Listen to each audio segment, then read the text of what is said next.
Hi everyone, welcome back to my channel. My name is Reet. मैं बात करती हूँ मैनिफेस्टेशंस के बारे में। आज हम सक्सेस स्टोरीज की डिस्कस करेंगे जो कि नॉन एफर्मेशंस की है। सो विदाउट वेस्टिंग टाइम हमारी पहली सक्सेस स्टोरी में ये लिखते हैं कि इन्होंने सीरियसली अफर्म करना स्टार्ट किया, जो कि इन्होंने 5 सितंबर से किया था। और सिर्फ 20 डेज़ के बाद ही उनकी लाइफ में चेंजेस आने स्टार्ट हो गए। उनकी लाइफ कम्प्लीटली चेंज हो गई। उन्होंने मनी को मैनिफेस्ट किया जो कि 2 गुना ज़्यादा थी।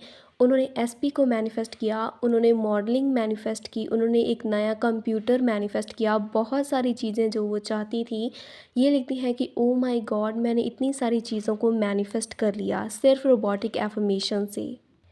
इन्होंने कंसिस्टेंसी को अपने साथ रखा, 20 डेज़ तक लगातार अफ़र्म किया। बहुत सारे लोग अफ़र्म करने के बाद कहते हैं कि कुछ हुआ नहीं।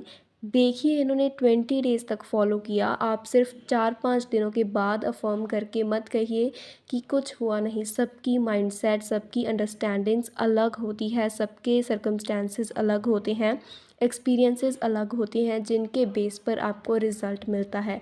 जितना ज़्यादा आप अपना माइंडसेट अपनी डिज़ायर से कनेक्टेड रखेंगे, उसकी प्रेजेंस से कनेक्टेड रखेंगे, खुद को रिलैक्स एंड काम फील करवाएंगे, उतनी ही ज़्यादा जल्दी आपकी मैनिफेस्टेशंस होने लगेंगी। सो हमारी सेकंड सक्सेस स्टोरी में ये लिखते हैं कि जब भी इनकी लाइफ में कुछ अनप्लीजेंट होता था, कुछ ऐसा जो ये नहीं चाहती थी, तो ये एक स्टेटमेंट यूज़ करती थी। अपने विश के अकॉर्डिंग जो चीज़ ये चाहती थी उसको लेकर ये बोलती थी कि मैं उस रियलिटी में जा रही हूँ जहाँ पर मेरे पास वो चीज़ है।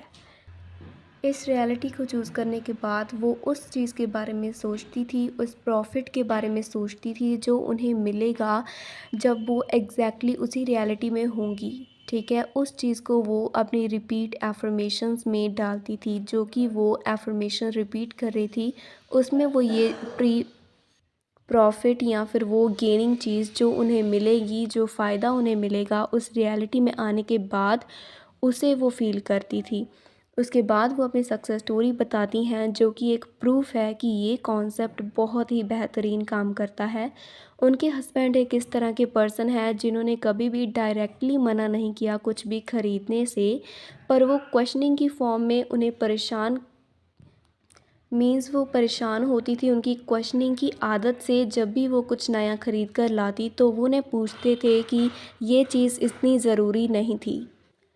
आगे वो लिखती हैं कि कल वो शॉपिंग करने गई और आगे वो हस्बैंड की वही अगेन रिएक्शन, वो नहीं चाहती थी कि ऐसा कुछ हो, मेरे से क्वेश्चंस किए जाएं या फिर मुझे इस तरह की चीज़ें सुनने को मिले। तो उन्होंने याद किया कि सैमी ने क्या कहा है हमें, everyone is you pushed out. हर इंसान और हर चीज़ हमारी ही परसेप्शन का रिज़ल्ट है। तो उन्होंने फर्म करना स्टार्ट कर दिया कि I am entering a reality, मैं उस रियलिटी में जा रही हूँ जहाँ पर मेरे हस्बैंड ने कभी भी कोई भी क्वेश्चन नहीं किया।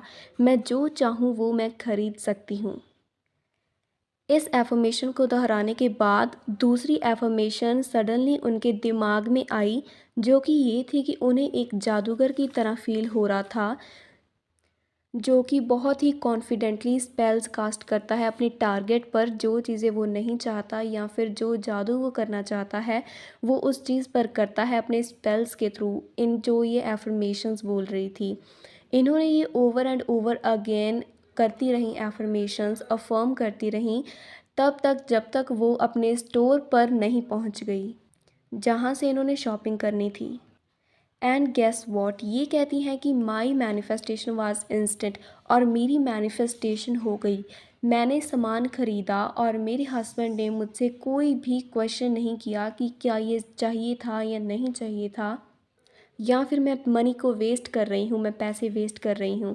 ये लिखती हैं कि ये कॉन्सेप्ट मुझे बहुत ही पसंद है और ये कॉन्सेप्ट आप भी यूज़ कर सकते हो। सिंपल आप ये बोल सकते हो कि मैं उस रियलिटी में जा रहा हूँ या फिर मैं उस रियलिटी में हूँ जहाँ पर मेरे पास ये चीज़ है, जो भी आप मैनिफेस्ट करना चाहते हो। Do not forget to like, comment and subscribe. Thank you so much for watching this video.